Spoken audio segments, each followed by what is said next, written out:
Before we begin this journey through time, let me tell you something that'll keep you listening. There's a single plant, ordinary looking, with broad green leaves and delicate pink flowers, that has killed more human beings than all the wars of the 20th century combined. This plant built empires, funded revolutions, enslaved millions, and rewired the very chemistry of human desire. And tonight, as you drift towards sleep, I'm going to tell you its complete story, from the moment indigenous hands first held its leaves in reverence, to the billion-dollar lawsuits and vape clouds of our modern age. Stay with me, because what you're about to hear will change how you see the world around you, the choices people make, and the invisible strings that corporations pull to keep us coming back for more. The year is approximately 5000 BCE. We're standing in the lush, humid river valleys of what will one day be called the Americas. The morning mist clings to the ground like a living thing, and the air smells of rich earth and growing things. Somewhere in this primordial landscape, a plant is growing wild, unnoticed by history, waiting for the moment when human hands will discover its secret. This plant, Nicotiana, belongs to the nightshade family, cousin to tomatoes, potatoes, and deadly belladonna. It contains within its cells a powerful alkaloid, a chemical compound that evolution designed as a pesticide, a poison to protect the plant from insects. That poison is nicotine, and it's about to become one of the most sought-after substances in human history. The first people to encounter tobacco were the indigenous peoples of Mesoamerica and South America. We don't know their names, those first humans who dried the leaves, who discovered that smoke could be coaxed from them, who felt that first rush of nicotine hitting their bloodstream. But we know they held this plant sacred. To them, tobacco wasn't just a plant. It was a bridge between worlds, a sacred offering to the gods, a medicine, a ritual object used in ceremonies that marked birth, death, healing, and communion with the spirit realm. Mayan priests would blow tobacco smoke toward the 4 cardinal directions, offering prayers that rose with the smoke toward the heavens. Shamans would consume tobacco in quantities that would sicken or kill the uninitiated, entering trance states where they believed they could speak with ancestors and divine the future. Archaeological evidence tells us that by 1000 BCE, tobacco use had spread throughout both continents. The plant itself had diversified into dozens of species, each adapted to different climates and altitudes. In the Caribbean islands, the Taino people cultivated tobacco in careful gardens, treating it with the reverence others might reserve for gold.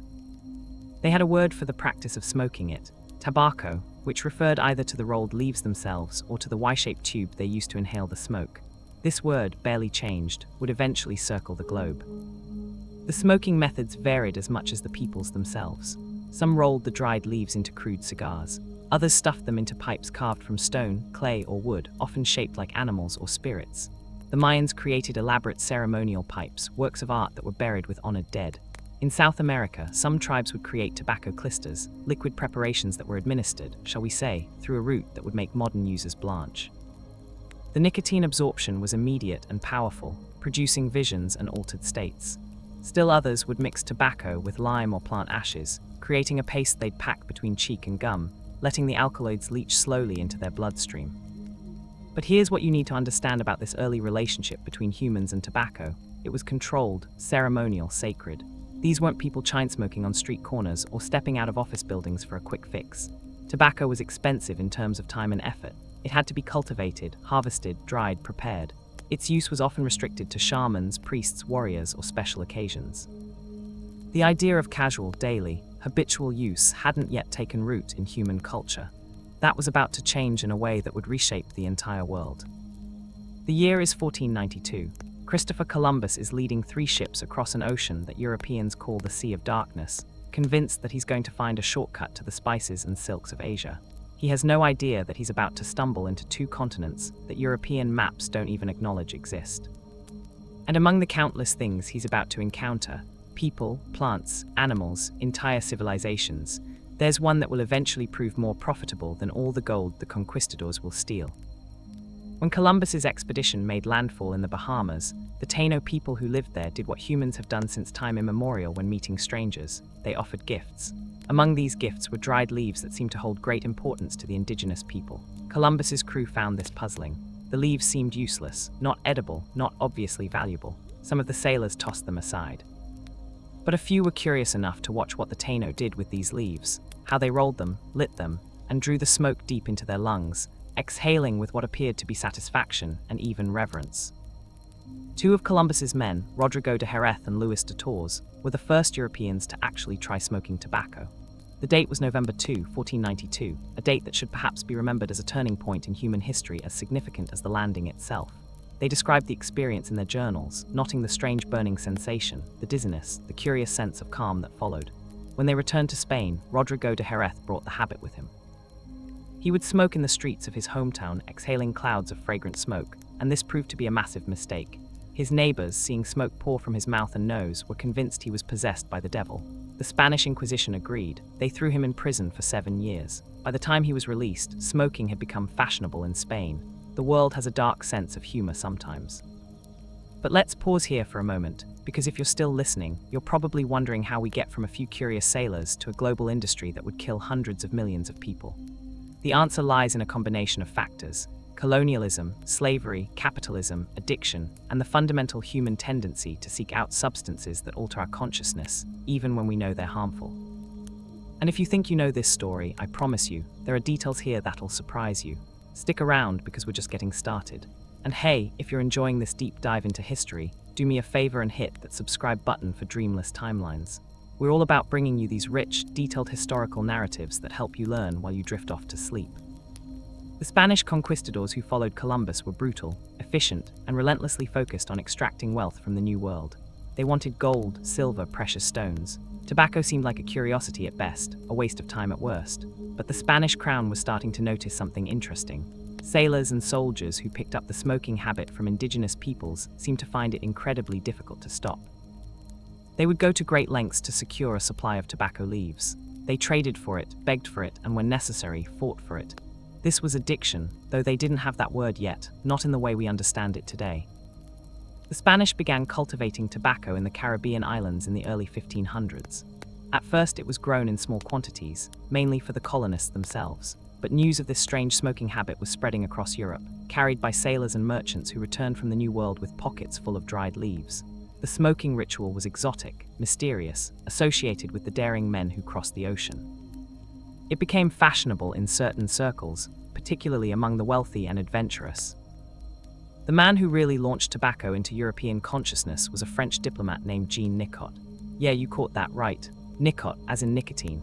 In 1560, Nicot was serving as the French ambassador to Portugal when he encountered tobacco plants growing in Lisbon. He was fascinated by the plant and the claims made about its medicinal properties. People were saying tobacco could cure headaches, heal wounds, even treat cancer. None of this was true, of course, but medical knowledge in the 16th century was, to put it mildly, not great.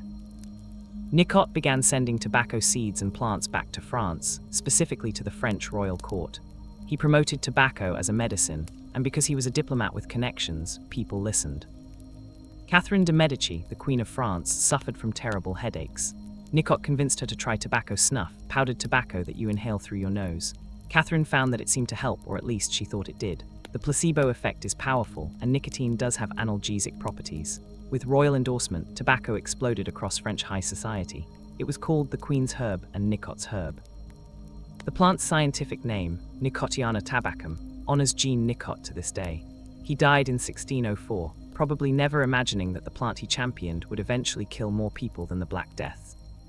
Across the English Channel, tobacco was following a similar trajectory.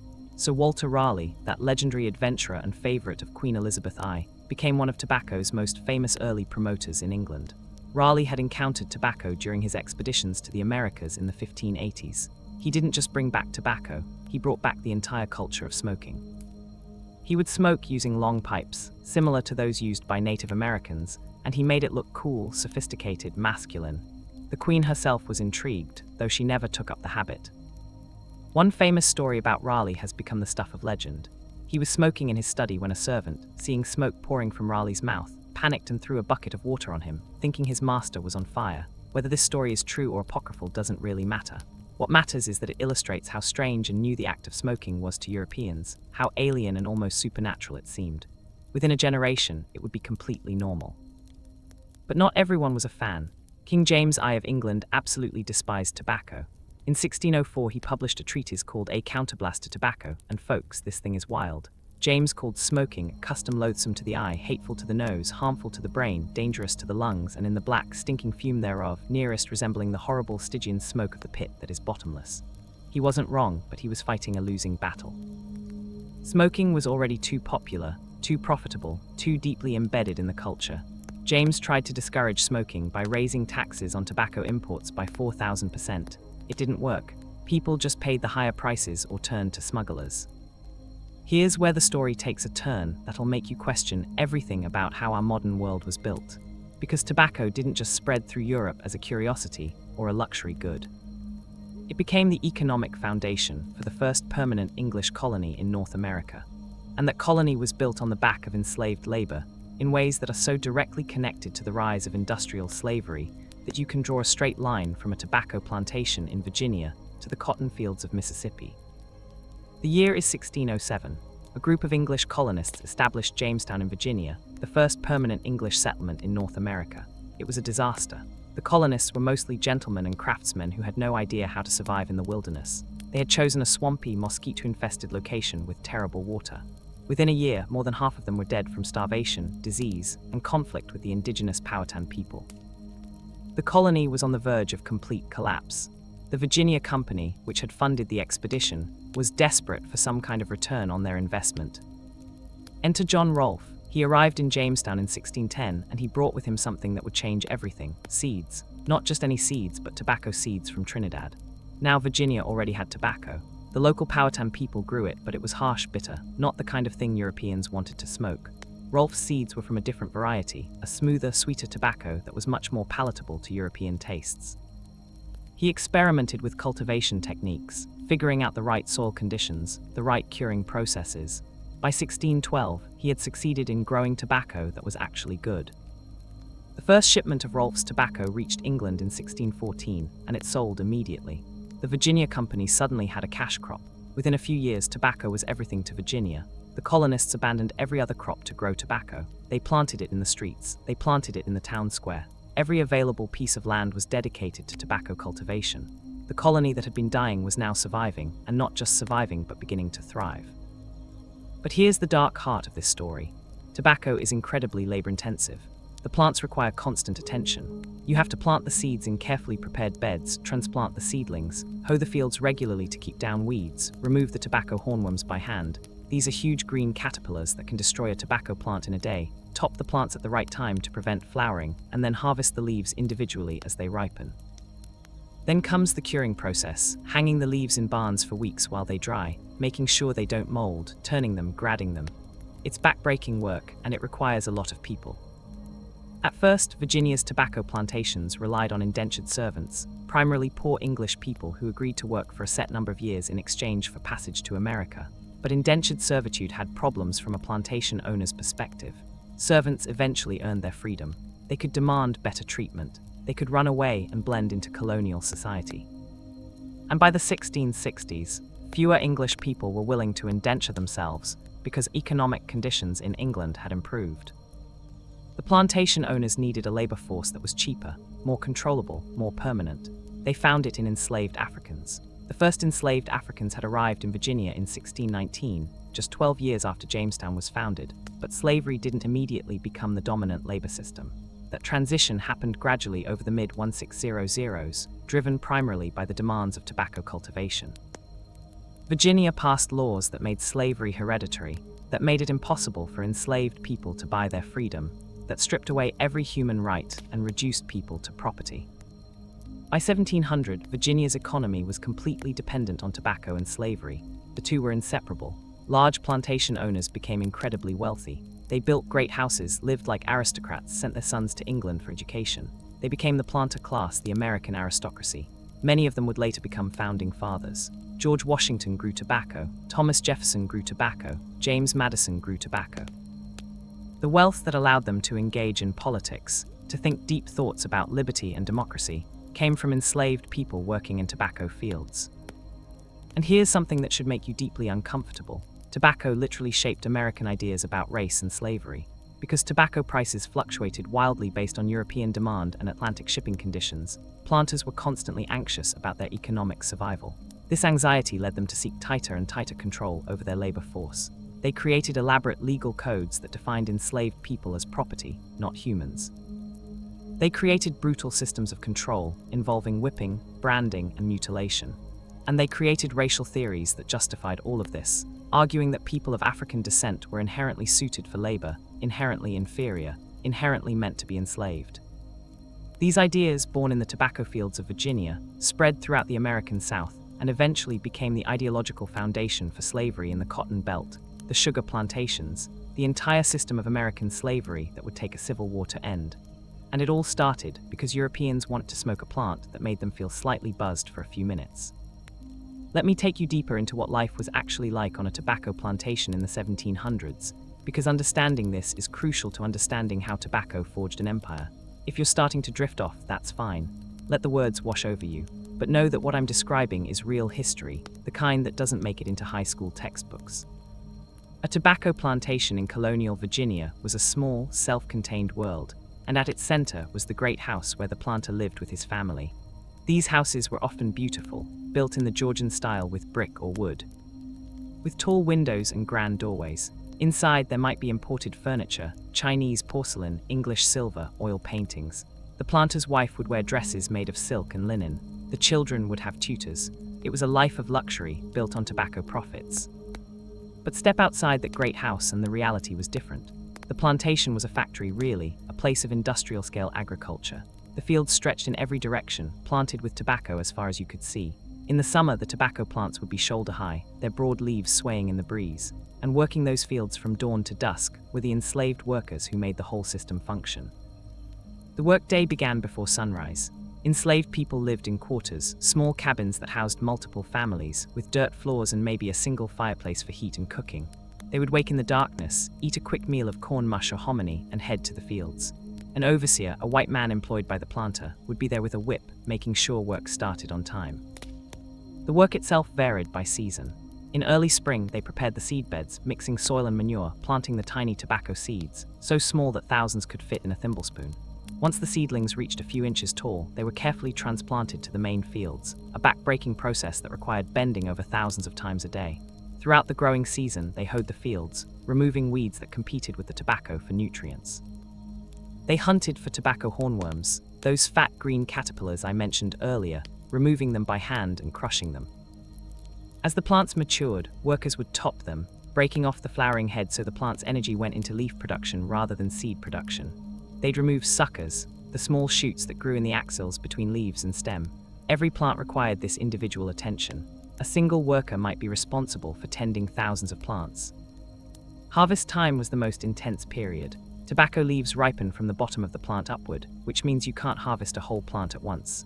Workers would move through the fields multiple times, taking the ripe leaves and leaving the others to mature. The leaves were heavy with moisture, sticky with resin. Your hands would be stained black by the end of the day. The juice from the leaves would seep through your clothes and onto your skin, and if you weren't used to it, the nicotine absorption through your skin would make you sick, dizziness, nausea, vomiting. They called it green tobacco sickness, and it's caused by acute nicotine poisoning. After harvest, the leaves had to be hung in curing barns, strung on sticks in long rows and left to dry for weeks. Workers would check them constantly, adjusting ventilation to prevent mold while allowing moisture to escape slowly. Too fast and the leaves became brittle and worthless. Too slow and they'd rot. Once cured, the leaves were stripped from the stems, graded by quality, packed into large barrels called hogsheads, and rolled down to the rivers for shipping. And through all of this, enslaved people were treated as machines, as tools. They were punished for working too slowly. They were punished for making mistakes. They were punished for trying to rest. Families were separated and sold when planters needed cash or when an estate was divided. Women were subjected to sexual violence by overseers and planters. Children were put to work as soon as they could walk. The entire system was maintained through violence and the threat of violence. The planters justified this by convincing themselves that enslaved people weren't fully human, that they didn't feel pain or love or loss the way white people did. This was a lie, of course, a monstrous lie, but it was a lie that let wealthy men sleep at night while they built their fortunes on human suffering. And that fortune came from tobacco, from satisfying Europe's growing addiction to a plant that made them feel good for a moment. By the mid-1700s, tobacco had become one of the most valuable commodities in the Atlantic trade network. British merchants grew wealthy from the tobacco trade. Ship captains built fleets. Insurers and bankers in London financed the whole operation. The city of Glasgow in Scotland became rich primarily from the tobacco trade. They called the wealthy tobacco merchants the tobacco lords, and they lived like princes, building grand mansions and funding the university. The entire economic system of the British Empire was, in significant part, built on tobacco. But here's where things get interesting from a historical perspective. Tobacco was so valuable, so central to the colonial economy, that it became a form of currency. In Virginia and Maryland, you could pay your taxes in tobacco. Clergymen's salaries were paid in tobacco. If you wanted to buy land or goods, you could pay in pounds of tobacco. This created some strange situations. When tobacco prices were high, clergymen and creditors demanded payment in tobacco. When prices were low, they demanded payment in coin. This tension between creditors and debtors, between the planter class and British merchants, between colonial assemblies and the Crown, was one of many factors that would eventually lead to the American Revolution. And speaking of which, let's talk about how tobacco helped fund that revolution, because this is a part of American history that doesn't get enough attention. Stay with me here, because this connection is wild. By the 1760s and 1770s, many Virginia tobacco planters were deeply in debt to British merchants. They would ship their tobacco to England, and the merchants would sell it, taking a commission. They would then provide the planters with credit to buy British manufactured goods. Over time, many planters owed huge sums. Thomas Jefferson himself was deep in debt his entire life because of this system. George Washington eventually stopped growing tobacco partly because it was making him dependent on British merchants. When tensions with Britain escalated over taxes and representation, these indebted planters had economic as well as philosophical reasons to support independence. Breaking away from Britain meant they could potentially escape their debts or renegotiate them on better terms. Some historians argue that the Virginia planter class's support for revolution was motivated as much by economic self-interest as by high-minded ideals about liberty. The truth, as always, is complicated. But what's undeniable is that tobacco wealth made it possible for men like Washington and Jefferson to spend years in politics rather than working for a living. During the Revolutionary War itself, tobacco became a weapon. The Continental Congress used promised tobacco shipments as collateral to secure loans from France and other European powers. "We'll win this war," they essentially said, "and when we do, we'll ship you tobacco."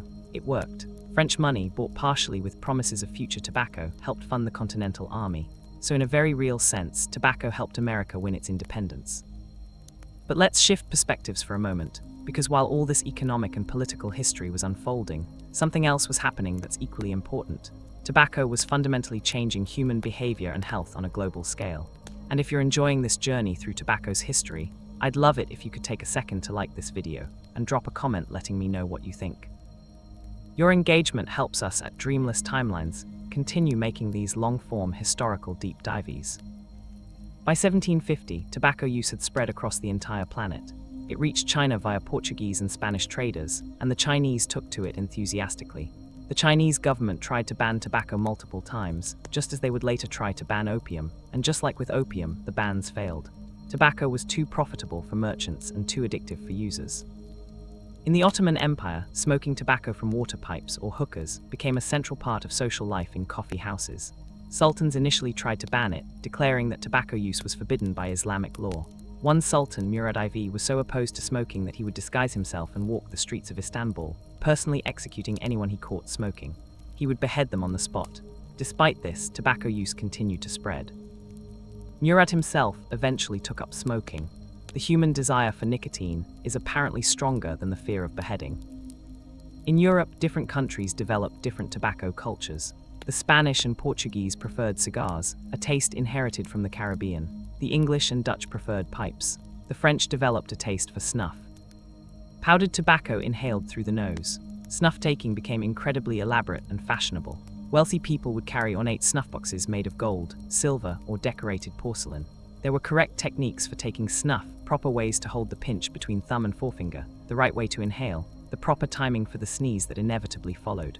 Snuff stains on your upper lip and nostrils were considered a mark of sophistication. By the early 1800s, tobacco use was nearly universal in the Western world. It had spread to every social class. Rich men smoked cigars in gentlemen's clubs. Working men smoked pipes. Women took snuff, though they were generally discouraged from smoking. That would come later. Sailors and soldiers chewed tobacco because they couldn't smoke below decks or in the field. And all of them, every single user, was being slowly poisoned. We need to talk about what tobacco actually does to the human body, because this is crucial to understanding why tobacco became such a problem and why it was so hard to regulate. The primary active ingredient in tobacco is nicotine, the alkaloid I mentioned earlier that the plant evolved as a pesticide. In small doses, nicotine is a stimulant. When you inhale tobacco smoke, nicotine molecules are absorbed through the lungs into the bloodstream and reach your brain in about 10 seconds. That's faster than if you injected it into a vein, because it doesn't have to go through your heart first. Once in your brain, nicotine binds to receptors called nicotinic acetylcholine receptors. These receptors are part of your brain's reward system, the same system that responds to food, sex, and other pleasurable activities. When nicotine binds to these receptors, your brain releases dopamine, the feel-good neurotransmitter. You get a little rush of pleasure, a sense of alertness, a feeling of relaxation. It feels good. But here's the problem: your brain adapts. With repeated exposure to nicotine, your brain creates more of those receptors, trying to maintain balance. Now you need more nicotine to get the same effect. This is called tolerance. And when you don't get nicotine, those extra receptors are sitting there empty, screaming for stimulation.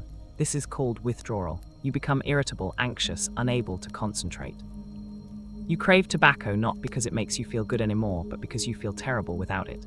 This is addiction, and it's incredibly powerful. Nicotine is one of the most addictive substances known to science, more addictive than alcohol, more addictive than cocaine in terms of what percentage of users become dependent. But for centuries, nobody understood this mechanism. People knew tobacco could be habit-forming, but they thought it was a weakness of character, a moral failing.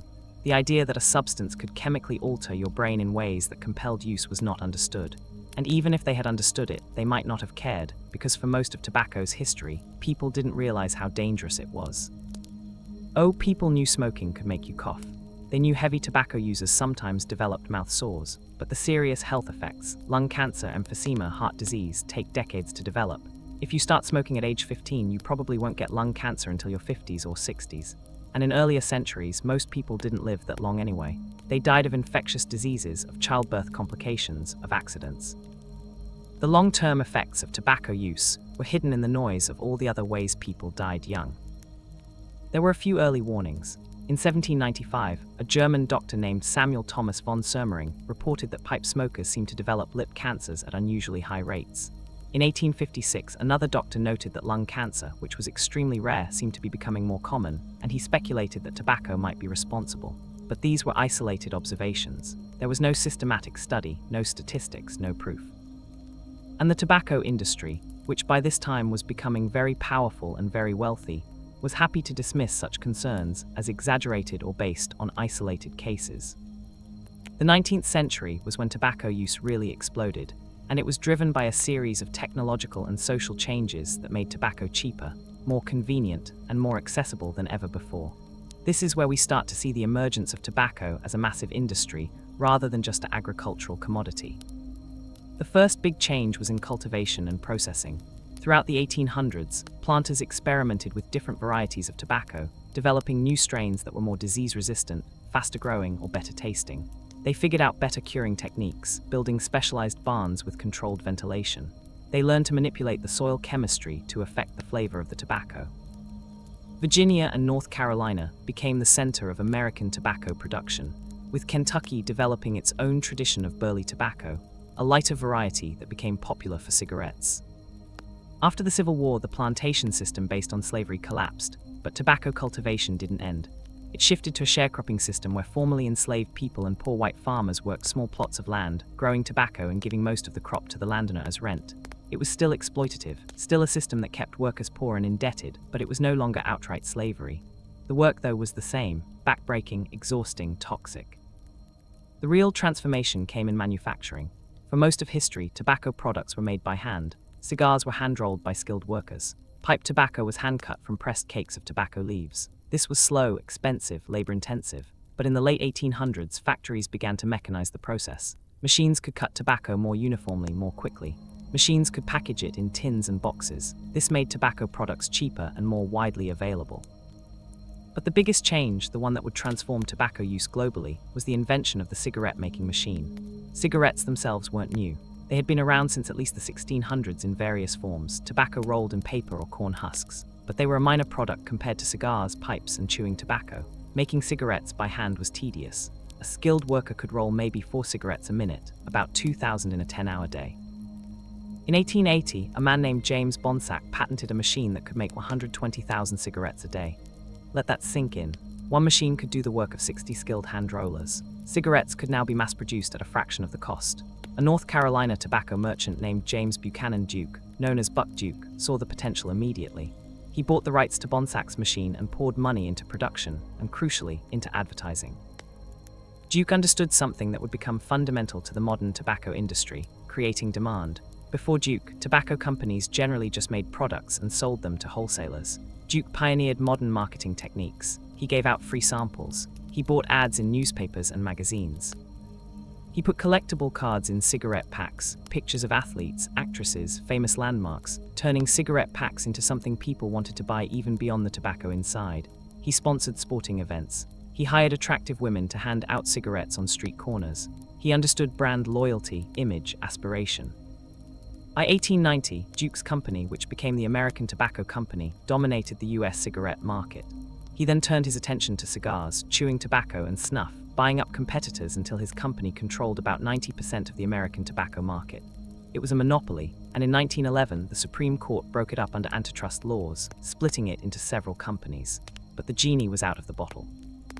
Cigarettes were now the dominant form of tobacco use, and smoking rates were about to skyrocket for reasons that had nothing to do with advertising and everything to do with war. Let me take you to the trenches of World War I, because this is where cigarette smoking transformed from a habit into a necessity for millions of men, and understanding this moment is crucial to understanding the 20th century. It's 1917. You're a young American soldier, maybe 19 or 20 years old. A few months ago you were working on a farm or in a factory, and now you're in France, sitting in a muddy trench that smells of human waste and decay and wet earth. The trench is about 6 feet deep and 3 feet wide. The walls are reinforced with sandbags and wooden planks, but they're always collapsing. There's water at the bottom, sometimes a few inches, sometimes up to your knees. Your feet are rotting in your boots. They call it trench foot. Your uniform is crusted with dried mud. You haven't had a proper bath in weeks. The Germans are maybe 100 yards away in their own trenches. You can hear them sometimes, talking or singing. Occasionally you exchange artillery fire. Shells scream overhead and explode with sounds that shake your bones. When the bombardment stops, there's an eerie silence, and in that silence you wait. You wait for the order to go over the top, to climb out of the trench and run across no man's land toward the German lines, while machine guns cut down everyone around you. Or you wait for the Germans to do the same, and then you'll shoot at them.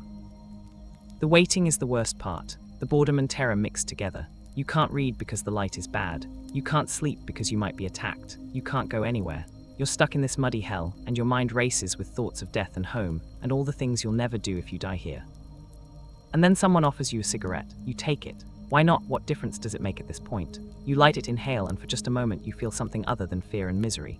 The nicotine hits your brain, your muscles relax slightly. Your racing thoughts slow down. It's not happiness, not exactly, but it's better than what you were feeling, so you smoke another, and another. Soon you're smoking whenever you can, because it's one of the few small pleasures available in this nightmare. The military understood this. They understood that cigarettes helped soldiers cope with the unbearable stress of trench warfare. Tobacco companies understood it too, and they saw an opportunity. The American Tobacco Company, R.J. Reynolds, and other manufacturers donated millions of cigarettes to the troops. It was patriotic, they said, supporting our boys overseas, but it was also brilliant marketing. Get young men addicted while they're in the service, and they'll be customers for life when they return home. The US Army included cigarettes in soldiers' rations. General John J. Pershing, commander of American forces in Europe, sent a telegram to Washington that became famous. You ask me what we need to win this war. I answer tobacco as much as bullets. Tobacco is as indispensable as the daily ration. We must have thousands of tons without delay. The War Department responded by shipping massive quantities of cigarettes to the front lines. Smoking went from being a habit to being a patriotic duty. Organizations like the YMCA and the Red Cross set up canteens behind the lines where soldiers could get free cigarettes along with coffee and donuts. Women volunteers would stand at the canteens handing out smokes, smiling at the men, making them feel cared for. The cigarettes came in packs with patriotic messages and images: American flags, eagles, pictures of liberty. The act of smoking became wrapped up with ideas of masculinity, bravery, and American identity. When the war ended in 1918, millions of American men came home addicted to cigarettes. They had started smoking in the trenches, and they couldn't stop. The smoking rate among American men shot up from about 20% before the war to over 60% by the 1920s. These men brought the habit home with them, smoked in their homes, in their workplaces, on the streets. Cigarettes became a normal part of American life in a way they never had been before. And here's where the story takes another turn, because tobacco companies realized they were missing half the market: women. Before World War I, it was considered scandalous for a respectable woman to smoke. Smoking was masculine, rough, associated with prostitutes and bohemians. But the tobacco companies saw dollar signs in the female market, and they launched one of the most successful advertising campaigns in history to change women's attitudes towards smoking. The man behind this campaign was Edward Bernays, nephew of Sigmund Freud and one of the fathers of modern public relations. In 1929, the American tobacco company hired Bernays to make smoking acceptable for women. Bernays understood that he couldn't just advertise cigarettes to women, he had to change the cultural meaning of women's smoking. He had to make it not just acceptable but desirable, a symbol of liberation and modernity. Bernays organized what he called the Torches of Freedom March. During the 1929 Easter Parade in New York City, he arranged for a group of attractive young women to march down Fifth Avenue smoking cigarettes. He tipped off the newspapers, telling them that a group of suffragettes was going to protest for women's rights by lighting torches of freedom. The newspapers covered it. The photos went everywhere. The women were beautiful, fashionable, confident, and they were smoking. The message was clear: modern, liberated women smoke. It worked throughout the 1930s and 1940s. Cigarette advertising increasingly targeted women. The ads associated smoking with slimness. "Reach for a lucky instead of a sweet" was one famous slogan, suggesting cigarettes as a diet aid. They associated smoking with glamour, showing elegant women in evening gowns with cigarettes in long holders. They associated smoking with independence and sophistication. Movie studios were complicit in this. Film stars like Bette Davis, Joan Crawford, and Katharine Hepburn were constantly shown smoking on screen, making it look cool and sophisticated. The tobacco companies paid for product placement, making sure their cigarette brands were visible in shot after shot. By 1950, about 1/3 of American women smoked. That's tens of millions of women who had taken up a habit that would eventually kill many of them. And they did it because of advertising, because of cultural messaging, because tobacco companies had successfully manipulated the definition of what it meant to be a modern woman. The mid-20th century was the golden age of tobacco. Smoking was everywhere. People smoked in offices, in restaurants, in hospitals, on airplanes, in movie theaters. Doctors smoked while examining patients. Teachers smoked in classrooms. Pregnant women smoked. Parents smoked around their children. There were ashtrays in every room, on every table. The air in public spaces was thick with blue-gray smoke. It was just how life was. Tobacco companies were making astronomical profits. They were among the largest and most powerful corporations in America. They employed hundreds of thousands of people directly and millions more indirectly: farmers, warehouse workers, truck drivers, advertisers, retailers. Entire regions of the country depended on tobacco for their economic survival. Politicians from tobacco-growing states protected the industry fiercely. The tobacco lobby was one of the most powerful forces in Washington. The advertising was everywhere and incredibly effective. R.J. Reynolds launched the "I'd Walk a Mile for a Camel" campaign, positioning Camel cigarettes as the choice of rugged, masculine men. Philip Morris created the Marlboro Man, one of the most successful advertising icons ever created. Originally, Marlboros were marketed as a women's cigarette with the slogan, "Mild as May." They weren't selling well. So in the 1950s, Philip Morris completely rebranded them as a masculine cigarette, creating ads featuring cowboys in the American West: tough, independent, free. Sales exploded. Marlboro became the best-selling cigarette in the world. These ads were selling more than cigarettes. They were selling identities, fantasies, aspirations. Smoke Camels and you're a sophisticated world traveler. Smoke Marlboros and you're a rugged individualist. Smoke Virginia Slims and you're a liberated modern woman. "You've come a long way, baby" was the slogan, explicitly linking cigarettes to women's liberation. The irony, of course, is that cigarettes were enslaving these people to addiction, but that wasn't mentioned in the ads. Now you might be thinking, didn't anyone realize that smoking was dangerous? And the answer is yes, some people did. As early as the 1930s, scientific studies were suggesting links between smoking and lung cancer. But these studies were small, easily dismissed.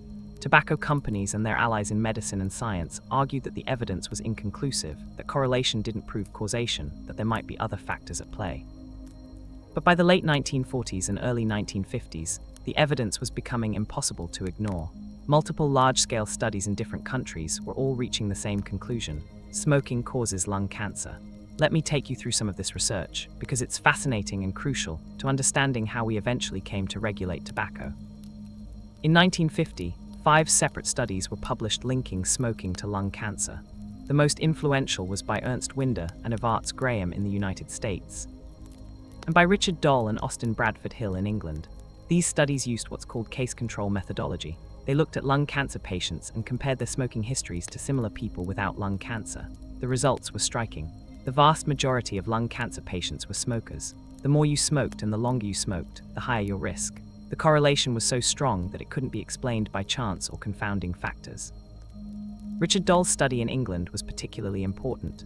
Doll initially didn't think smoking caused cancer. He thought lung cancer was caused by air pollution from cars and industry, but the data changed his mind. He found that lung cancer rates among heavy smokers were 20 to 30 times higher than among non-smokers. When the study was published in the British Medical Journal, it caused a sensation. Doll himself immediately quit smoking. But here's where things get dark, and I mean really dark. If you think you've heard the worst of the tobacco story, you haven't. What the tobacco companies did next represents one of the most cynical, calculated, and deadly corporate campaigns in human history. And if you're still with me, listening to this story unfold, take a moment to hit that like button and subscribe to Dreamless Timelines if you haven't already. We are diving deep into the machinery of deception, and you're not going to want to miss this. The tobacco executives knew the studies were coming. They had their own scientists, their own research departments. Internal documents that would later be revealed through lawsuits show that by the early 1950s, tobacco company scientists were confirming that cigarettes caused cancer. They knew, they absolutely knew. In December 1953, the chief executives of America's largest tobacco companies met secretly at the Plaza Hotel in New York City. This meeting has become infamous in public health history. The executives knew they had a crisis. The scientific evidence was piling up. The press was starting to cover it. Smoking rates might decline, threatening their profits. They needed a strategy. They hired a public relations firm called Hill & Knowlton, the same firm that had helped rebuild the image of the German chemical industry after World War II. Together, they crafted a strategy that was brilliant, evil, and devastatingly effective. They would create doubt. They couldn't disprove the science. The science was solid, but they could make the public uncertain. They could suggest that the question of whether smoking caused cancer was still open, still debatable, that more research was needed. On January 4, 1954, the tobacco companies published a full-page ad in 448 newspapers across the country. It was called a frank statement to cigarette smokers. The ad acknowledged that people were concerned about smoking and health. It promised that the tobacco industry took these concerns seriously. It announced the creation of the Tobacco Industry Research Committee, which would fund independent research into the health effects of smoking. It pledged full transparency and cooperation with public health officials. It sounded reasonable, responsible, but it was a lie. The Tobacco Industry Research Committee, later renamed the Council for Tobacco Research, was never about finding the truth. It was about creating the appearance of uncertainty. The committee funded lots of research, but very little of it was actually about smoking and disease. Instead, they funded research into genetics, stress, diet, viruses, anything that might suggest alternative explanations for lung cancer besides smoking. When independent scientists applied for funding to study the link between smoking and cancer, they were rejected. When studies did confirm that smoking caused disease, the committee dismissed them as flawed or inconclusive. They published their own pamphlets and materials, suggesting that the science was uncertain, that there were many possible causes of lung cancer, that smokers shouldn't worry. They recruited scientists who were willing to testify that the evidence against smoking was weak. Some of these scientists were genuinely skeptical. Others were paid consultants who knew exactly what they were doing. This strategy of manufactured doubt was incredibly effective. It delayed meaningful action on tobacco control for decades. Think about that, decades. During those decades, millions of people who might have quit smoking didn't. Millions of young people started smoking who might not have if they'd understood the risks. Those people died. They died of lung cancer, emphysema, heart attacks, strokes. The death toll from the tobacco industry's campaign of deception is in the millions, and that's not hyperbole. Let me give you a sense of what smoking actually does to your body, because I think it's important to understand the reality behind the statistics. When you smoke a cigarette, you're inhaling more than 7,000 different chemicals. Many of them are harmless, but hundreds are toxic, and about 70 are known carcinogens, cancer-causing substances. These include formaldehyde, which is what they use to preserve dead bodies, arsenic, which is rat poison, benzene, which is used in industrial solvents, carbon monoxide, the same gas that comes out of your car's exhaust pipe, cadmium, a toxic metal, a radioactive isotope. You're literally inhaling radioactive material with every puff. These chemicals enter your lungs and are absorbed into your bloodstream, where they circulate throughout your entire body. The tar in cigarette smoke coats your lungs, turning them from healthy pink to black. The cilia, tiny hair-like structures that line your airways and sweep out mucus and debris, are paralyzed by cigarette smoke. They stop functioning, which is why smokers cough so much. Their lungs are trying to clear out the garbage, but the normal cleaning mechanism is broken. Over time, the cells lining your airways undergo changes. The carcinogens in tobacco smoke damage DNA. Usually your body can repair this damage, but when the damage happens over and over, year after year, the repair mechanisms can't keep up. Cells begin to mutate, precancerous lesions form. Eventually, some of those cells become cancerous. A tumor begins to grow. By the time it's detected, the cancer has often spread. Lung cancer is a terrible way to die. You cough constantly, sometimes coughing up blood. You can't breathe properly. Simple activities like walking across a room leave you gasping. You need supplemental oxygen. Eventually, your lungs fail completely. Or the cancer spreads to your brain, your liver, your bones. Chemotherapy might buy you a few extra months, but the 5-year survival rate for lung cancer is only about 20%. Most people diagnosed with lung cancer are dead within a year. And lung cancer isn't the only disease caused by smoking. Smoking causes chronic obstructive pulmonary disease, or COPD, which includes chronic bronchitis and emphysema. With emphysema, the tiny air sacs in your lungs are destroyed. Your lungs lose their elasticity. You can't get enough oxygen. You're short of breath all the time. It's progressive and irreversible. You slowly suffocate over the course of years. Smoking also dramatically increases your risk of heart disease and stroke. The chemicals in cigarette smoke damage the lining of your arteries, making it easier for cholesterol to build up. This narrows your arteries, reducing blood flow. Blood clots form more easily. Your heart has to work harder to pump blood. Eventually, an artery to your heart gets blocked, and you have a heart attack. Or an artery to your brain gets blocked, and you have a stroke, which can leave you paralyzed, unable to speak, unable to care for yourself. Smoking causes cancers throughout your body: mouth, throat, esophagus, stomach, pancreas, liver, kidney, bladder, cervix, colon. It causes type 2 diabetes. It damages your eyes, leading to cataracts and macular degeneration. It weakens your bones, making fractures more likely. It damages your teeth and gums. In men, it causes erectile dysfunction. In pregnant women, it increases the risk of miscarriage, premature birth, and low birth weight Barbies. Current estimates suggest that smoking kills about 480,000 Americans every year. That's more than AIDS, alcohol, car accidents, illegal drugs, murders, and suicides combined. Globally, tobacco kills about 8 million people per year. Let that number sink in. 8 million people, every single year. That's like the entire population of New York City dying annually from smoking. Now back to the 1950s and 1960s. Despite the tobacco industry's campaign of doubt and denial, the scientific evidence kept mounting. In 1962, the Royal College of Physicians in London issued a report declaring that smoking caused lung cancer. It was unequivocal, based on a thorough review of all available evidence. In 1964, U.S. Surgeon General Luther Terry released the Surgeon General's report on smoking and health. This was a landmark moment in American public health. The report was the result of a 2-year review by a committee of leading scientists and physicians. It was comprehensive, carefully documented, and its conclusions were clear. Cigarette smoking caused lung cancer in men, probably caused lung cancer in women, and was the most important cause of chronic bronchitis. The report made front-page news across the country. It was a watershed moment. The tobacco industry's response was predictable. They disputed the findings. They said more research was needed. They emphasized that the report said smoking was associated with lung cancer, not that it definitely caused it, a semantic distinction that ignored the overwhelming weight of evidence. But the game had changed. The government had spoken. Public health officials had a clear position. Anti-smoking campaigns began. In 1965, Congress passed the Federal Cigarette Labeling and Advertising Act, which required health warnings on cigarette packages. The first warning labels were weak. Caution: cigarette smoking may be hazardous to your health, but they were something. In 1970, cigarette advertising was banned from television and radio. These were small steps, but they represented the beginning of the end of tobacco's complete dominance of American culture. Throughout the 1970s and 1980s, smoking rates began to decline, particularly among educated, affluent Americans who had access to information about health risks. But the tobacco companies didn't just accept declining sales. They fought back with more sophisticated marketing. They began targeting demographics less likely to quit: the poor, the less educated, minorities. They aggressively marketed to young people, despite claiming they didn't want kids to smoke. Internal documents later revealed that tobacco companies knew that nearly all smokers started before age 18. If they could hook kids while they were young, they'd have customers for life. So they created ad campaigns clearly designed to appeal to teenagers. They sponsored sporting events and concerts. They gave away branded merchandise, t-shirts, hats, lighters, at events where young people congregated. Joe Camel, the cartoon mascot for Camel cigarettes, was so appealing to kids that one study found that 6-year-old children recognized Joe Camel as readily as they recognized Mickey Mouse. The tobacco companies also began targeting women more aggressively. Virginia Slims launched an entire campaign around women's liberation. The message was that smoking was a feminist act, a symbol of independence and equality. "You've come a long way, baby" became one of the most famous ad slogans of the era, despite the condescending baby at the end.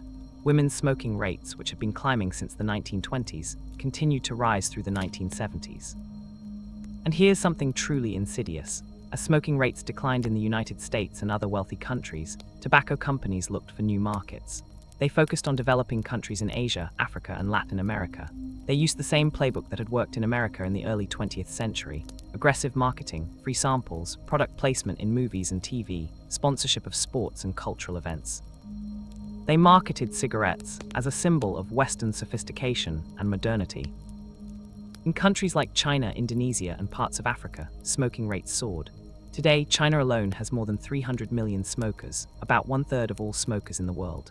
The Chinese government is heavily invested in the tobacco industry. They own the largest cigarette manufacturer in the world, so they have little incentive to crack down. Chinese men smoke at incredibly high rates, over 50%. The health consequences are only beginning to be felt, but they will be catastrophic. Estimates suggest that 1/3 of young men in China will eventually die from tobacco-related diseases. The tobacco companies knew exactly what they were doing. They were exporting death to the developing world to maintain their profits as their domestic markets declined. This continues today. While smoking rates in wealthy countries have dropped dramatically in the United States, only about 12% of adults now smoke. Rates in many developing countries remain high or are still climbing. Let's jump forward to the 1990s, because this is when the legal and political battles over tobacco really intensified. For decades, the tobacco industry had successfully defended itself against lawsuits. People who developed lung cancer or other smoking-related diseases would sue, claiming the tobacco companies were responsible for their illness. But the companies had a simple defense: the smoker chose to smoke. They knew the risks, the warning labels were right there on the pack. It was personal responsibility, not corporate liability. This defense worked. Tobacco companies won case after case. They had vastly more money than individual plaintiffs. They could afford to drag out litigation for years, bankrupting opponents. They had teams of the best lawyers money could buy. Even when they lost a case, they would appeal it, often successfully. They seemed untouchable. But in the 1990s, things changed. State governments began to sue tobacco companies to recover the Medicaid costs of treating smoking-related diseases. These lawsuits were different because states had much deeper pockets than individual plaintiffs. They could afford extended litigation. And they framed the issue differently. This wasn't about whether individual smokers chose to smoke. It was about whether tobacco companies had deliberately misled the public about the health risks of smoking. Then in 1994, a series of whistleblowers from inside the tobacco industry came forward. These were scientists and executives who had worked for tobacco companies and who were willing to testify about what the companies knew and when they knew it. The most famous was Jeffrey Wigand, former vice president of research at Brown & Williamson, the third largest tobacco company in America. Wigand revealed that tobacco companies had known for decades that nicotine was addictive and that smoking caused cancer. He revealed that they had deliberately manipulated nicotine levels in cigarettes to make them more addictive. He revealed that they had suppressed their own research that showed health risks. He revealed that when tobacco executives testified before Congress in 1994 and stated under oath that nicotine was not addictive, they were lying. They were committing perjury. Wigand's story became famous. It was turned into a movie, The Insider, starring Russell Crowe, but the personal cost to Wigand was enormous. The tobacco industry went after him viciously. They tried to discredit him, spreading rumors about his personal life. They sued him. They threatened him. He received death threats. His marriage fell apart. He lost his job and his health insurance. But he stood by his testimony, and his revelations were devastating to the tobacco industry's defense. Around the same time, a paralegal named Merrill Williams stole thousands of pages of internal documents from Brown & Williamson, where he had been working on a contract basis. These documents, which became known as the Brown & Williamson documents, showed conclusively that tobacco companies had known since the 1960s that smoking caused cancer and that nicotine was addictive. They had their own research proving it. And they had deliberately hidden this information from the public while continuing to claim that the health effects of smoking were uncertain. More documents emerged from other companies. The tobacco industry's entire strategy of denial and doubt was exposed. It was all there in writing: memos discussing how to target teenagers, research reports showing health risks, marketing plans designed to addict customers. The companies had known all along. They had lied. They had killed millions of people for profit, knowingly. In 1998, The state lawsuits were settled in what became known as the Tobacco Master Settlement Agreement. The four largest tobacco companies agreed to pay 46 states $206 billion over 25 years. It was the largest civil litigation settlement in U.S. history. The companies also agreed to restrictions on marketing, particularly marketing aimed at youth. They had to disband the Tobacco Institute and the Council for Tobacco Research, the organizations they'd used to spread doubt about tobacco's health effects. They had to fund anti-smoking campaigns and public health research. It was a huge victory for public health, but it wasn't perfect. The tobacco companies could afford the payments. They just raised cigarette prices and passed the cost on to consumers. The poorest smokers, who were the most addicted and the least able to quit, ended up paying for the settlement through higher prices. And the tobacco companies were able to continue operating, continue selling a product that killed their customers. But the tide had turned. Smoking was no longer socially acceptable in the way it had been. Cities and states began passing laws banning smoking in public places, restaurants, bars, workplaces, parks. These laws were controversial at first. Opponents claimed they infringed on personal freedom, that they would hurt businesses. But study after study showed that smoking bans didn't hurt business, and they dramatically reduced exposure to secondhand smoke, which had been proven to cause cancer in non-smokers. Let's talk about secondhand smoke for a moment, because this was a crucial development in anti-smoking efforts. For most of tobacco's history, smoking was considered a personal choice that only affected the smoker. If you wanted to damage your own lungs, that was your business. But in the 1980s, research began to show that secondhand smoke, breathing in other people's smoke, also caused cancer and heart disease. This changed the moral calculus completely. Smoking wasn't just about personal choice anymore. When you smoked in a confined space, you were exposing everyone around you to toxic chemicals. You were increasing their cancer risk without their consent. Children whose parents smoked had higher rates of asthma, respiratory infections, and ear infections. They were more likely to start smoking themselves. Pregnant women exposed to secondhand smoke had higher rates of complications. The evidence on secondhand smoke made smoking bans not just a public health measure, but a matter of protecting innocent third parties. And it worked. One by one, jurisdictions passed smoking bans. By the early 2000s, you couldn't smoke in most indoor public spaces in much of the United States and Europe. Smoking sections in restaurants disappeared. Airplane smoking, which had been common into the 1990s, was completely banned. Workplaces became smoke-free. These changes happened remarkably quickly once they started. Cultural norms shifted. Smoking went from being normal and acceptable to being seen as dirty, dangerous, antisocial. Smokers found themselves increasingly stigmatized, forced to huddle outside buildings in rain and snow for a quick cigarette. The image of smoking shifted from glamorous movie stars to desperate addicts. Young people, the demographic tobacco companies most wanted to hook, increasingly saw smoking as gross and uncool. Smoking rates in the United States dropped from over 40% of adults in the 1960s to under 20% by 2010 to about 12% today. That represents millions of lives saved. People who would have started smoking didn't. People who were smoking quit. Lung cancer rates began to decline. Heart disease rates improved. It was a genuine public health triumph. But the story doesn't end there. The tobacco industry adapted. When cigarettes became less popular and more regulated, they diversified. They bought food companies and beverage companies. Philip Morris bought Kraft Foods. R.J. Reynolds bought Nabisco. They used their enormous tobacco profits to become general consumer goods conglomerates, ensuring their survival even if cigarettes eventually became obsolete. And they innovated within the tobacco space. They developed light and low-tar cigarettes, marketing them as safer alternatives. This was another massive deception. Light cigarettes weren't actually safer. People who smoked them tended to inhale more deeply or smoke more cigarettes to get the same nicotine dose. The machines used to measure tar and nicotine content didn't reflect how humans actually smoked. The tobacco companies knew this. Again, internal documents later revealed that they knew light cigarettes were no safer than regular cigarettes. But they marketed them anyway, because it allowed them to appeal to health-conscious smokers who might otherwise quit. They also pushed into new products. Smokeless tobacco, chewing tobacco, and snuff was marketed as a safer alternative to cigarettes, particularly in places where smoking was banned. This was sort of true. Smokeless tobacco doesn't involve inhaling smoke, so it doesn't cause lung cancer. But it does cause mouth cancer, throat cancer, pancreatic cancer, and a host of other health problems. It's still highly addictive. It's still deadly, just in different ways. And then came the electronic cigarette, or e-cigarette. This is where we enter the modern era of tobacco, and folks, this is where things get complicated in ways that we're still trying to understand. If you've made it this far in this journey through tobacco's dark history, I appreciate you sticking with me. Consider leaving a comment below letting me know what part of this story has surprised you most. your engagement really helps the channel grow. E-cigarettes were invented in China in the early 2000s by a pharmacist named Hun Lik, whose father had died of lung cancer caused by smoking. Hun's idea was to create a device that delivered nicotine without the tar and thousands of toxic chemicals in cigarette smoke. An e-cigarette heats a liquid containing nicotine, creating a vapor that the user inhales. The liquid usually contains nicotine, propylene glycol or vegetable glycerin as a solvent, and flavoring chemicals. E-cigarettes started appearing in the United States and Europe around 2007. At first, they were niche products sold mainly online, but they grew rapidly. By 2010, major tobacco companies were buying e-cigarette brands or developing their own.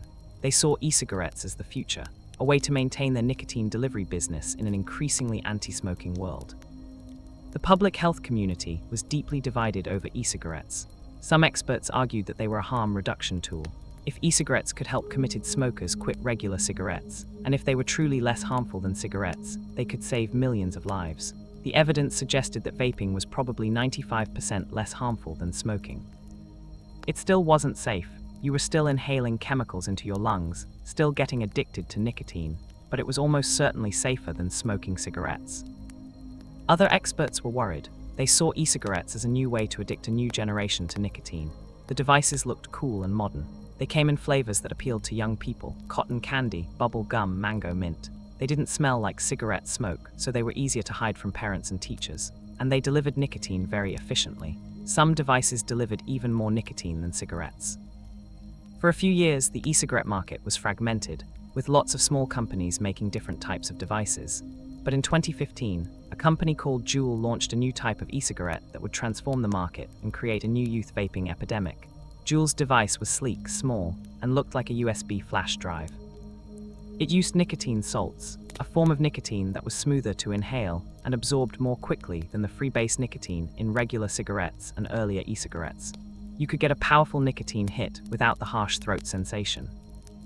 Juul marketed itself as a tool for adult smokers trying to quit.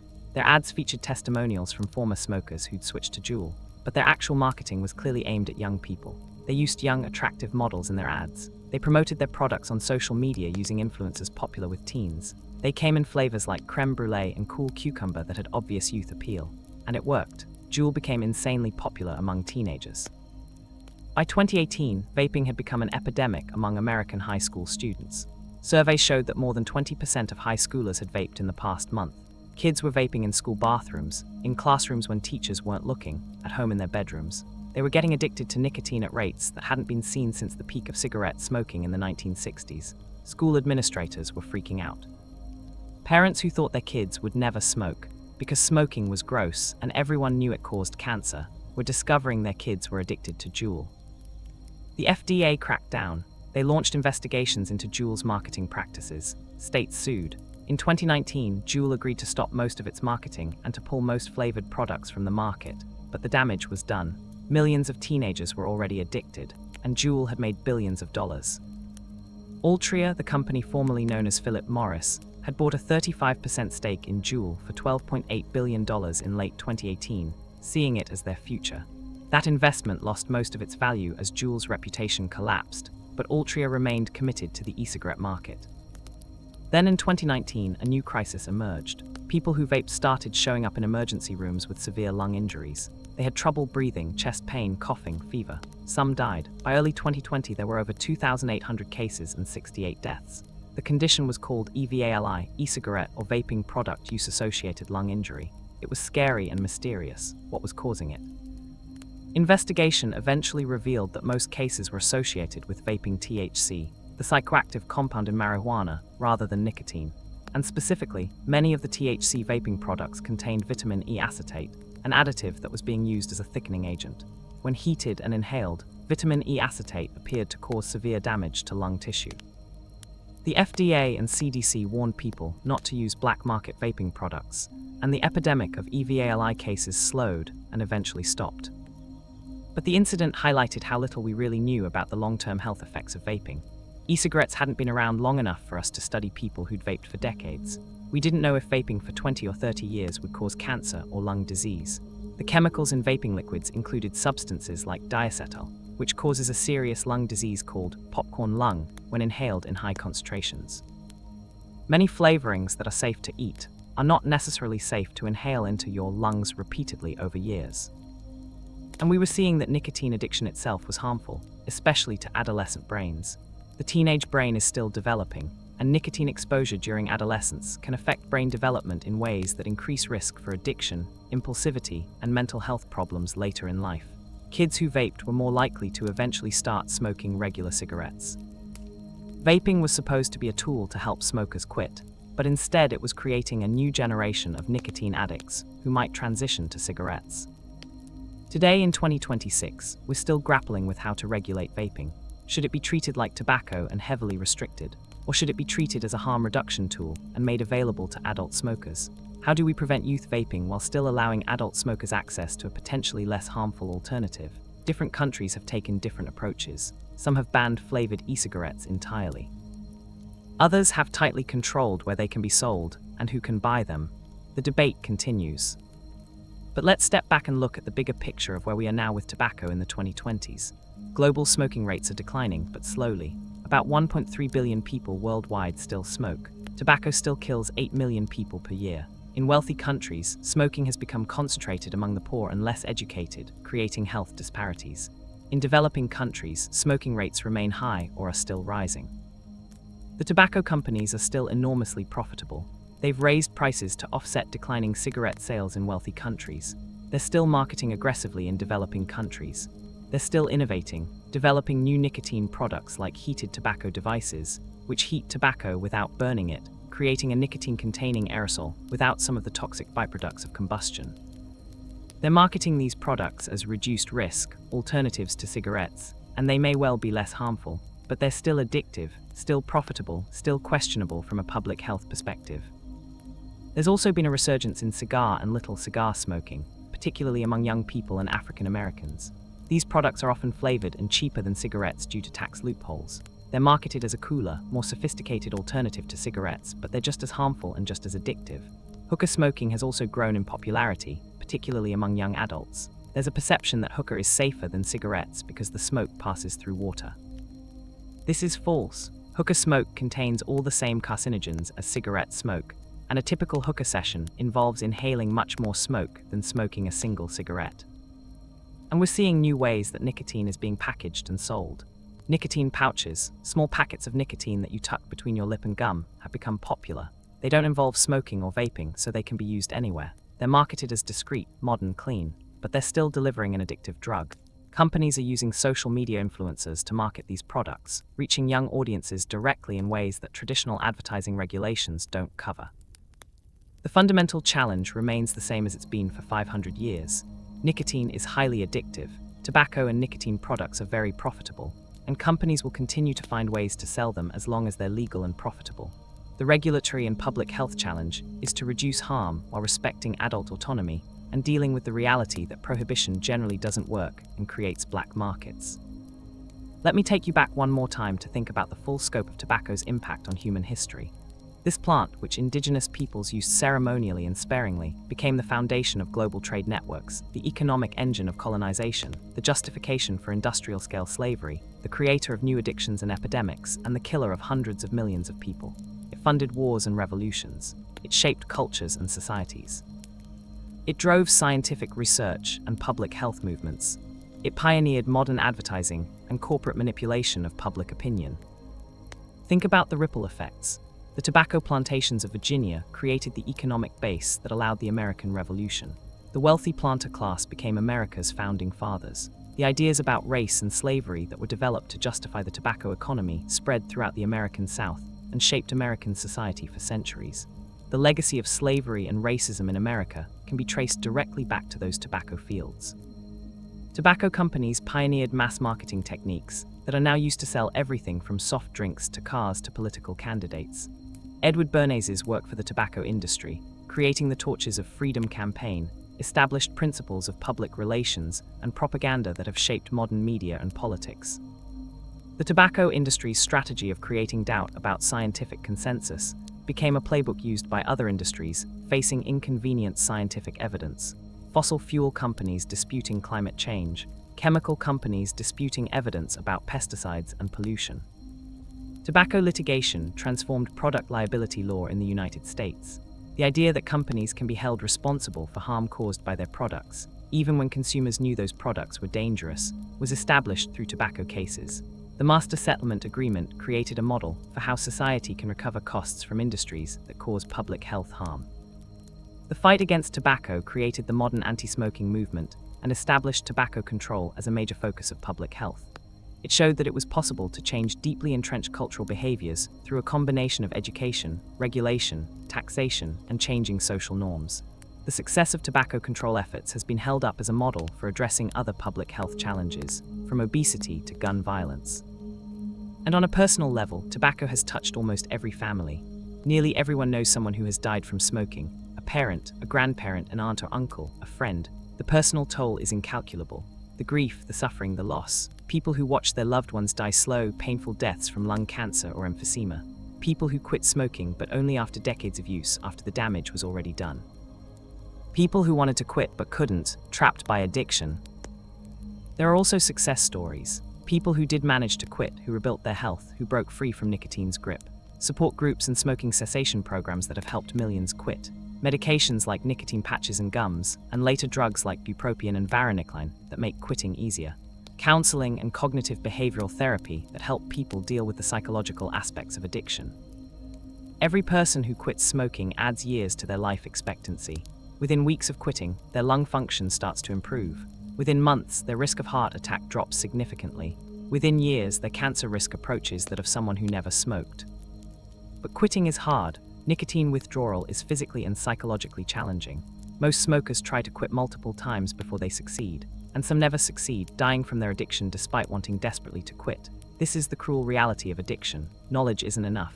Understanding the harm isn't enough. Wanting to quit isn't enough. Addiction rewires your brain in ways that make the addictive substance feel necessary for normal functioning. Let's talk about the economics of tobacco today, because understanding the money involved helps explain why this industry persists despite everything we know about its products. The global tobacco industry generates about $850 billion in revenue annually.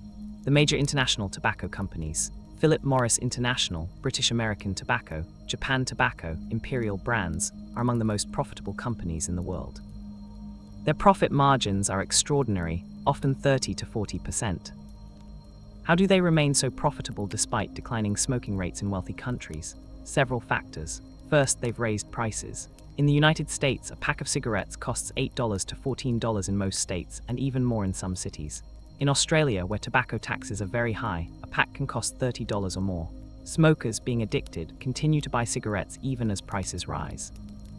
They may cut back on other expenses, food, heating, children's needs, but they keep buying cigarettes. Second, they've cut costs by consolidating production and using cheaper ingredients. Modern cigarettes are made from reconstituted tobacco sheet, which is basically tobacco dust and scraps glued together with additives. It's much cheaper than using whole tobacco leaves. The cigarettes are made by machines that can produce thousands per minute. Labor costs are minimal. Third, they're still selling huge volumes in developing countries where smoking rates remain high. China alone has over 300 million smokers. Indonesia has one of the highest smoking rates in the world. African countries are seeing rising smoking rates as tobacco companies market aggressively there. These markets more than offset declining sales in places like the United States and Europe. Fourth, tobacco companies have diversified. They own other businesses that cross-subsidize their tobacco operations if needed, and they're investing heavily in alternative nicotine products, e-cigarettes, heated tobacco, nicotine pouches, betting that these will be the future of their industry. The human cost of this continued profitability is staggering: 8 million deaths per year. Most of those deaths are in developing countries, where healthcare systems are less equipped to deal with the burden of tobacco-related disease. Families impoverished by medical costs and lost income when the breadwinner becomes too sick to work. Children orphaned when parents die prematurely from smoking-related disease. There's also an enormous economic cost beyond the health effects. Smoking-related illness reduces workforce productivity. Smokers take more sick days. They retire early due to disability. The costs of treating smoking-related disease burden healthcare systems. In the United States alone, smoking costs the economy more than $600 billion per year in healthcare costs and lost productivity. Globally, the economic cost of smoking is estimated at over $1 trillion per year. And yet tobacco remains legal, remains available, remains advertised in many countries. Why? Several reasons. First, tobacco is deeply embedded in many economies. Millions of people work in tobacco farming, manufacturing, distribution, and retail. Governments collect enormous revenues from tobacco taxes. In some countries, tobacco taxes provide a significant portion of government revenue. Suddenly banning tobacco would create economic disruption and political backlash. Second, prohibition generally doesn't work. The United States tried prohibiting alcohol in the 1920s. It led to organized crime, dangerous bootleg alcohol, and widespread disrespect for law. Most experts believe that prohibiting tobacco would lead to similar problems: black markets, smuggling, organized crime controlling the trade. Adults would still find ways to get tobacco, but they'd be getting it from criminals rather than regulated businesses. Third, there's the libertarian argument about personal freedom. In a free society, shouldn't adults be allowed to make their own choices, even harmful ones? If someone wants to smoke despite knowing the risks, who are we to stop them? This argument has limits. We regulate lots of dangerous things, from prescription drugs to fireworks, but it has some moral force, especially in cultures that value individual liberty. The public health response to these challenges has been to pursue tobacco control rather than prohibition. Make tobacco less accessible, less affordable, less appealing, and less socially acceptable, while providing support for people who want to quit. This strategy has worked in reducing smoking rates in wealthy countries. Whether it will work globally remains to be seen. Now, I want to take you into the personal experience of addiction, because statistics and policy debates can make us lose sight of what nicotine addiction actually feels like from the inside. Understanding this helps explain why people smoke despite knowing the risks, why quitting is so hard, and why tobacco companies' actions in creating and maintaining addiction are so morally reprehensible. Imagine you're 15 years old. Your friends are experimenting with vaping. They say it's no big deal, just flavored vapor, not like real smoking. You try it at a party. The first time you cough, feel a little dizzy, maybe a little sick, but you also feel a rush, a slight euphoria, and you feel cool, sophisticated, part of the group. You try it again and again. Soon you're vaping regularly. At first just on weekends at parties, then during the week, then every day. You're not planning to get addicted. You tell yourself you can stop anytime, but gradually you notice that you think about vaping a lot. When you haven't vaped in a few hours, you feel irritable, anxious. You have trouble concentrating. You crave it. You try to cut back or stop.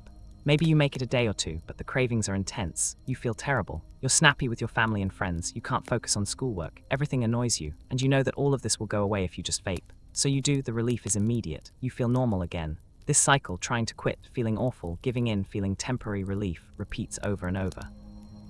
You're now a daily vapor. You vape first thing in the morning to feel normal. You vape throughout the day to maintain that normal feeling. You plan your day around opportunities to vape.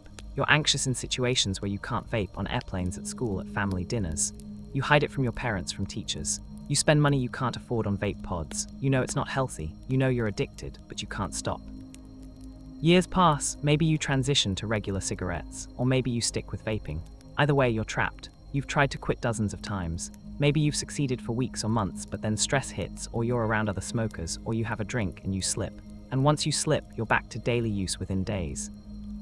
You're now aware of the health effects in a way you weren't as a teenager. You notice that you get winded more easily. You cough more. You worry about cancer, about heart disease, about dying young like your uncle who smoked and died at 55. You want to quit. You really do, but the addiction is so powerful. The physical withdrawal is manageable. It's gone within a few weeks, but the psychological craving can last months or years. The association between nicotine and certain situations.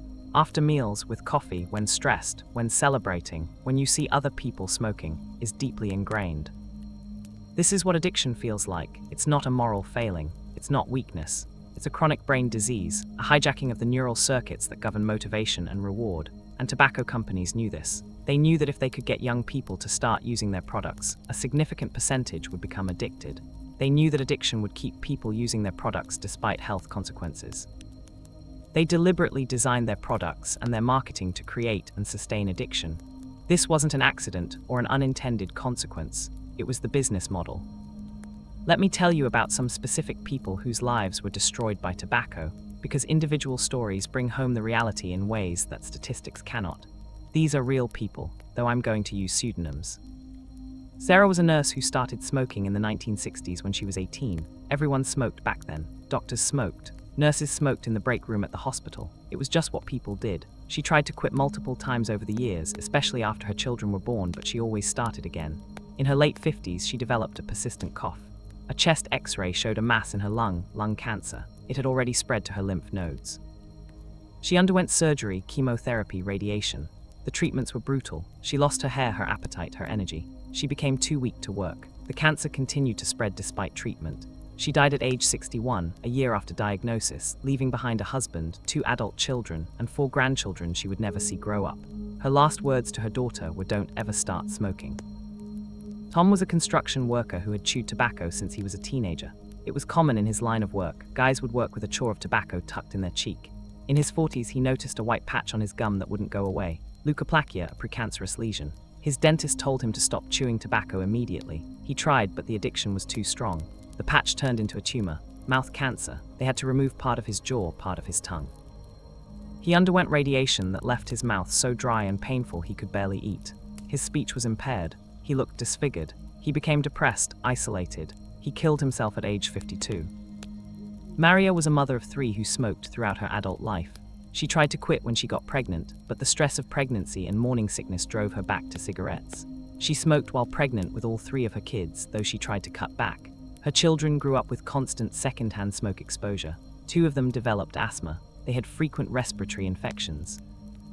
As adults, both of Maria's sons became smokers themselves. Kids who grow up around smokers are much more likely to start smoking. Maria died of a heart attack at age 58. Her sons continue to smoke. Jamal was a bright high school student who started vaping at 16. Within a year, he was going through multiple Juul pods a day. He became so addicted that he would wake up in the middle of the night to vape. His grades dropped. He became anxious and depressed. His parents found out and were devastated. They tried to help him quit therapy, nicotine patches, monitoring his activities. Nothing worked consistently. He would quit for a few days or weeks, then relapse. By 18, he had transitioned to cigarettes because they were cheaper than vaping pods. He's now 22.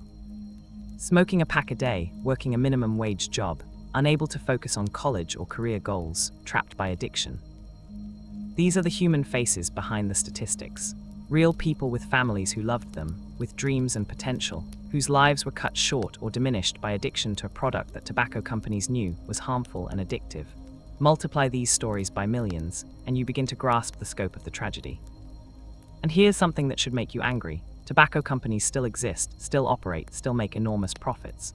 The executives who knew about the health risks and deliberately hid them, who targeted children, who manipulated nicotine levels to maximize addiction, most of them faced no criminal consequences. They retired wealthy. Some were praised as successful businessmen. The companies paid fines, which they treated as a cost of doing business, and continued operating. Compare this to other cases of corporate malfeasance. When pharmaceutical companies illegally market drugs, their executives sometimes go to prison. When companies commit fraud, there are criminal penalties. But tobacco executives, who knowingly created products that killed millions of people and deliberately marketed them in ways designed to addict children, faced no criminal charges. The worst they faced was civil lawsuits and regulatory penalties. The asymmetry between the harm caused and the consequences faced is staggering. This is partly because tobacco itself is legal. If you're selling a legal product, it's hard to prosecute you criminally even if you know that product is harmful. It's also because tobacco companies are politically powerful. They contribute to political campaigns. They employ armies of lobbyists. They have friends in high places who protect them from more severe consequences. There has been some progress toward accountability. In recent years, some countries have pursued criminal charges against tobacco executives for specific acts of fraud or concealment of evidence. But by and large, the industry has escaped criminal liability for what amounts to one of the largest mass poisonings in human history. Let's talk about what tobacco control looks like today and what the future might hold. The World Health Organization has made tobacco control a major priority. They've created the Framework Convention on Tobacco Control, an international treaty that sets out evidence-based policies for reducing tobacco use.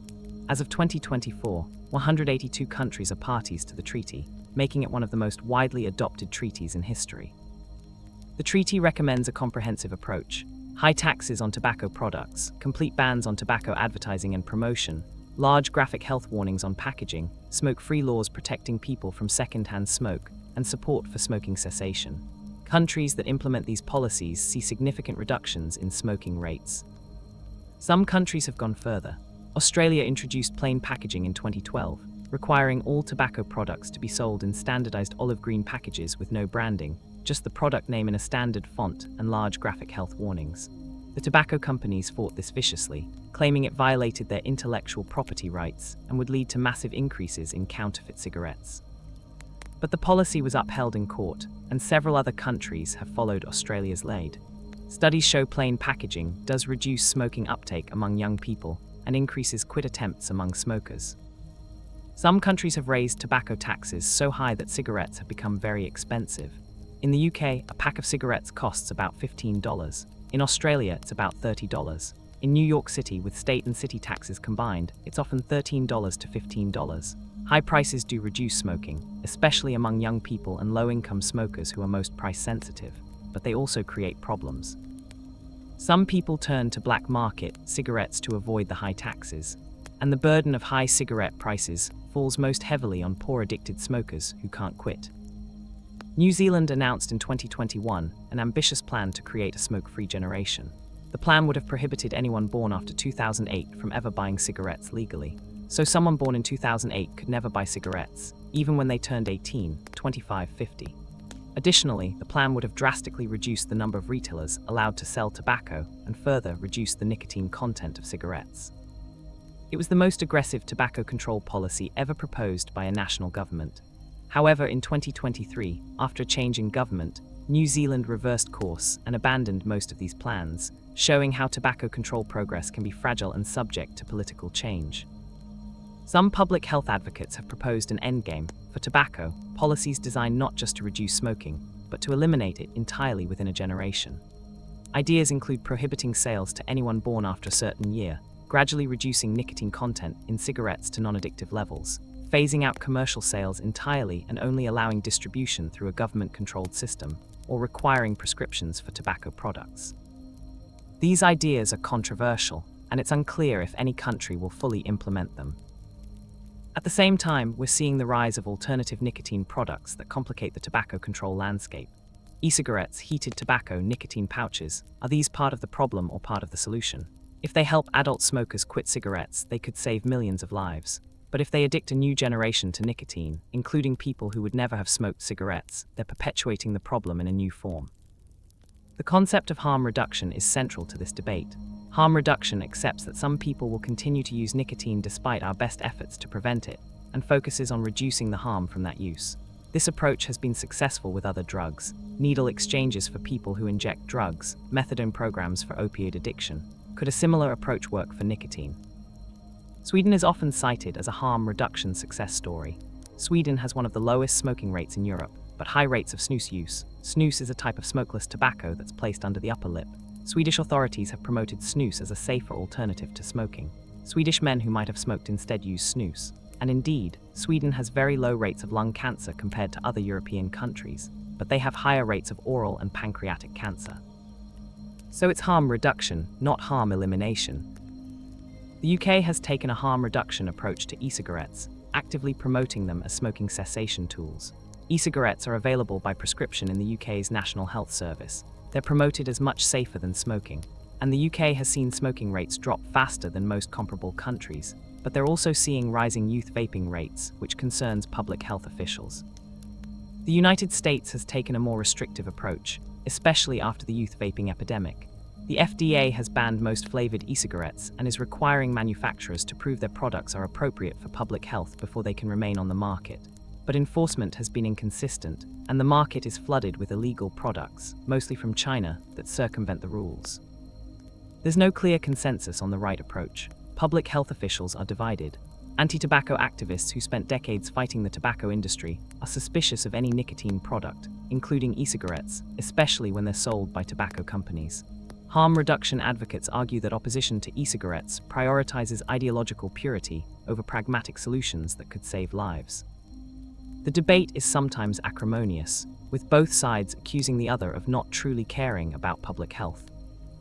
Meanwhile, the tobacco and nicotine industry continues to evolve. Major tobacco companies are rebranding themselves.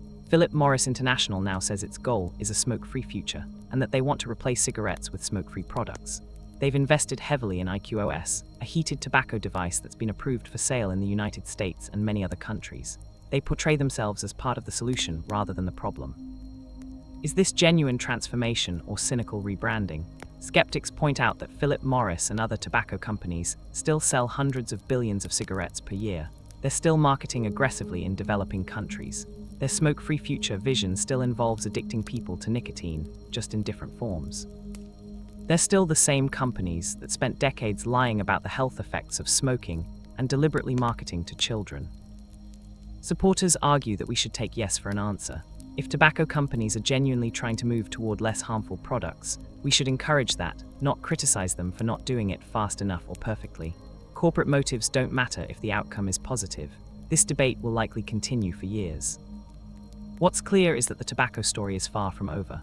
We're 500 years into the global tobacco epidemic, and while we've made progress in some countries, globally tobacco still kills 8 million people per year. That number is projected to rise to 10 million per year by 2030, as smoking-related diseases in developing countries catch up with their current smoking rates. The death toll from tobacco in the 21st century will likely exceed 1 billion people unless aggressive action is taken. Think about that number: 1 billion human beings, dead from an entirely preventable cause, a plant that didn't need to be smoked, a habit that didn't need to be encouraged, an industry that didn't need to exist in its current form. All of that death, all of that suffering, was foreseeable and preventable. And yet it will likely happen because of addiction, because of corporate profit-seeking, because of political weakness, because of the difficulty of changing human behavior once habits are established. The tobacco story is ultimately about the collision between human nature and capitalism. Humans seek pleasure and novelty. We're attracted to substances that alter our consciousness. We're social beings who want to fit in and do what others are doing. Capitalism is extraordinarily good at identifying human desires and creating products that satisfy them, at creating demand for those products through marketing, and at defending those products and the profits they generate. When human nature's vulnerabilities meet capitalism's strengths, and when the product involved is addictive, you get tobacco. You get an industry that creates and maintains addiction for profit, that will say and do anything to protect that profit, that has killed hundreds of millions of people and will kill hundreds of millions more. The tobacco story is also about the power of public health and social movements. 50 years ago, smoking was ubiquitous, socially acceptable, even glamorous in much of the world. Today, in many countries, smoking is stigmatized, heavily regulated, and declining. That transformation happened because of scientific research that documented the harms, public health advocates who fought for policies to reduce smoking, journalists who exposed tobacco industry misconduct, trial lawyers who held companies accountable, and millions of individual people who quit smoking or decided not to start. That gives me hope. Human behavior can change. Industries can be regulated. Even the most powerful corporations can be held accountable eventually. It takes time, courage, persistence, and sustained effort, but change is possible. And yet I'm also sobered by how long it took and how much damage occurred before meaningful action was taken. We've known smoking causes cancer since the 1950s. Widespread action didn't begin until the 1990s and 2000s. That's half a century of unnecessary death and suffering. Think about all the people who died during those decades who could have been saved if we'd acted sooner. Think about all the people who became addicted when earlier intervention could have prevented it.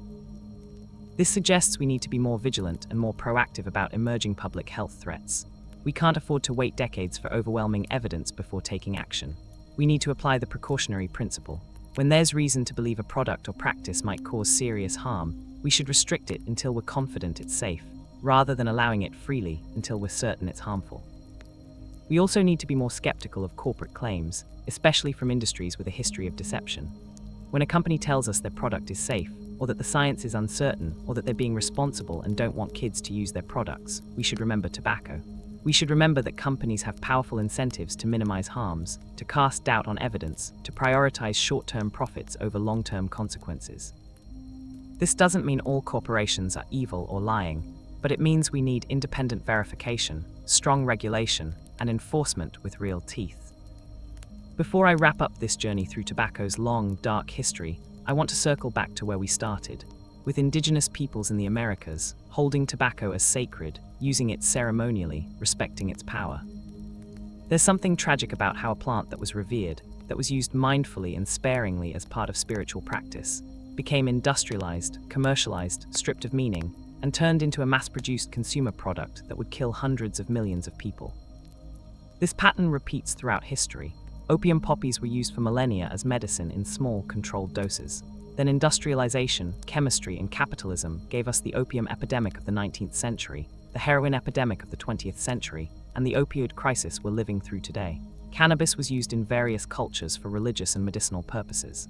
Now it's being commercialized and marketed aggressively. Coca leaves were chewed by Andean peoples for energy and to cope with altitude.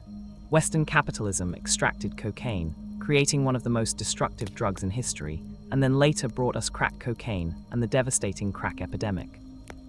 There's a pattern here: traditional, controlled, ceremonial use of psychoactive plants, often embedded in cultural and spiritual practices that constrain and ritualize their use, gets replaced by industrial extraction and commercialization, which removes all constraints and rituals, maximizes potency and addictiveness, and markets aggressively to create mass consumption. The result is almost always catastrophic from a public health perspective. This doesn't mean we should romanticize pre-industrial societies or assume everything traditional is good and everything modern is bad, but it does suggest that how we use substances matters enormously. Context matters, culture matters, regulation and constraint matter. When we take psychoactive substances out of their traditional contexts and treat them purely as commercial products to be marketed and sold for profit, we almost inevitably create problems. The tobacco story teaches us other lessons too. It teaches us about the power of addiction and how it can trap people into behavior they desperately want to change. It teaches us about health disparities and how harmful products disproportionately affect the poor and marginalized. It teaches us about the importance of science and evidence, but also about how science alone isn't enough. You need political will, social movements, and sustained effort to translate evidence into policy and behavior change. It teaches us about corporate power and how corporations can shape culture, influence politics, and evade accountability even when their products kill millions. It teaches us about the power of marketing and how it can manipulate human psychology to create demand for products that harm us. It teaches us that progress is possible but not inevitable, that it requires constant vigilance and effort, and that victories can be reversed if we become complacent. Now, as we approach the end of this long journey through tobacco's history, I want to think about what the future might hold. Where are we headed? What will tobacco look like in 2050 or 2100? One possibility is continued gradual decline. Smoking rates continue to fall in wealthy countries as older smokers die and aren't fully replaced by new young smokers. Tobacco control policies spread to more developing countries. Alternative nicotine products like e-cigarettes become more common, but are better regulated to prevent youth use. By 2100, smoking becomes a rare, niche behavior the way snuff taking is today, still practiced by a few people but no longer a major public health issue. This is the optimistic scenario. Another possibility is stagnation. Smoking rates level off at current levels or decline very slowly. The tobacco industry successfully defends its markets through lobbying and litigation. Developing countries lack the resources or political will to implement strong tobacco control. Alternative nicotine products create new generations of nicotine addicts. Tobacco continues to kill millions per year throughout the 21st century. This is the pessimistic scenario. A third possibility is disruption. Some technological or social change fundamentally alters the landscape in ways we can't predict. Maybe advances in addiction treatment make it much easier to quit nicotine. Maybe synthetic biology creates designer drugs that provide all the satisfaction of nicotine without the health risks. Maybe a cultural shift makes all drug use unacceptable, or maybe the opposite happens and all drugs become legal and regulated. Maybe climate change makes tobacco cultivation impractical in major growing regions, or maybe economic collapse makes cigarettes too expensive for most people to afford. The future is inherently uncertain. What's certain is that the tobacco plant itself will still exist. It's not going extinct. It will continue to grow wild and in gardens. Some people will continue to use it, whether for traditional ceremonial purposes, as a botanical curiosity, or because they enjoy it despite the risks. The question is whether commercial tobacco use as a mass phenomenon will continue, or whether we'll look back on the 20th and early 21st centuries as the peak of the tobacco epidemic, followed by gradual decline into obscurity. I hope for the latter.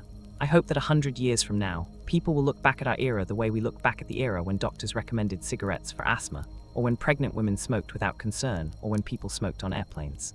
They'll find it bizarre, incomprehensible that we knew how harmful tobacco was, and yet millions of people continued to use it and companies continued to sell it. They'll see it as a temporary madness that humanity eventually overcame. But I'm not certain that will happen. The forces that created the tobacco epidemic, human psychology, addiction, corporate power, political weakness, social and cultural momentum, are still very much with us. Overcoming them requires sustained commitment and effort, and it's not clear we have the collective will to make that happen globally. Let me bring this story to a close by thinking about individual responsibility and choice in all of this. Throughout this narrative, I've focused on corporate malfeasance, on how tobacco companies knowingly sold a deadly addictive product and lied about it. That's true and important, but it's also true that millions of people today choose to start smoking or vaping despite knowing the risks. How do we think about that? Some argue it's purely a matter of personal responsibility. Adults have free will. If they choose to smoke despite knowing it's harmful, that's their choice and their problem. Society shouldn't need to protect people from their own decisions. This view has some appeal, particularly in cultures that value individual liberty. But this view ignores several crucial factors. First, most smokers start as teenagers or young adults, before their brains are fully developed, and before they're really capable of making fully informed long-term decisions. The tobacco industry knew this and specifically targeted young people. Saying a 15-year-old who starts vaping has made a free, informed choice ignores the reality of adolescent brain development and the power of marketing and peer pressure. Second, addiction fundamentally compromises free choice. Once you're addicted to nicotine, you don't have the same freedom to quit that you had not to start. Your brain has been chemically altered in ways that compel continued use. You may desperately want to quit and be unable to do so. Framing continued smoking as a free choice ignores the nature of addiction. Third, individual choices are shaped by social and economic contexts. Smoking rates are highest among the poor, the less educated, people dealing with mental illness, people in prison, people in the military, groups that face enormous stress and have fewer resources to cope. When someone living in poverty, dealing with multiple stressors, turns to cigarettes as a way to cope, calling it a free choice ignores the limited options available to them. So while individual responsibility isn't zero, people do make choices, and those choices matter. It's not the whole story. We live in social and economic contexts that shape our choices. We're influenced by marketing and culture. We're vulnerable to addiction. A purely individualistic framework fails to capture these realities. A public health framework recognizes that individual choices are influenced by environments, that some people are more vulnerable than others, and that society has a legitimate interest in shaping environments to promote health. This doesn't mean eliminating individual choice, but it does mean recognizing that choice exists within contexts we can change. If you make healthy choices difficult and unhealthy choices easy and appealing, many people will make unhealthy choices. If you make healthy choices easy and unhealthy choices difficult and unappealing, more people will make healthy choices. This is what tobacco control is about, changing the environment to make smoking less likely without necessarily prohibiting it entirely. Now, I realize we've been on quite a journey together through the centuries, from ancient American river valleys to modern vaping epidemics, from tobacco plantations to corporate boardrooms to cancer wards. If you're still listening, whether you're drifting off to sleep or wide awake taking all of this in, thank you. Thank you for spending this time learning about this important, tragic, fascinating history. If you found this deep dive valuable, I'd really appreciate if you could subscribe to Dreamless Timelines and hit that notification bell so you don't miss future episodes. We're all about bringing you these long-form historical narratives that inform and educate while helping you relax and drift off to sleep. And leave a comment letting me know what you thought, what surprised you, what made you think differently, what you'd like to hear about next. Let me spend these final minutes thinking about what we can learn from tobacco's story that might help us address current and future challenges. Because tobacco isn't unique. The dynamics that created the tobacco epidemic, corporate profit-seeking, addiction, regulatory capture, political weakness, health disparities, these dynamics are at work in many areas. Think about ultra-processed foods and the obesity epidemic. Food companies have spent decades engineering products to be as appealing and addictive as possible, using sugar, salt, and fat in combinations that override our natural satiety signals. They market these products aggressively, particularly to children and the poor. They fund research designed to muddy the evidence about health effects. They lobby against regulation. They argue for personal responsibility while engineering products that make healthy choices difficult. Sound familiar? It's the tobacco playbook applied to food.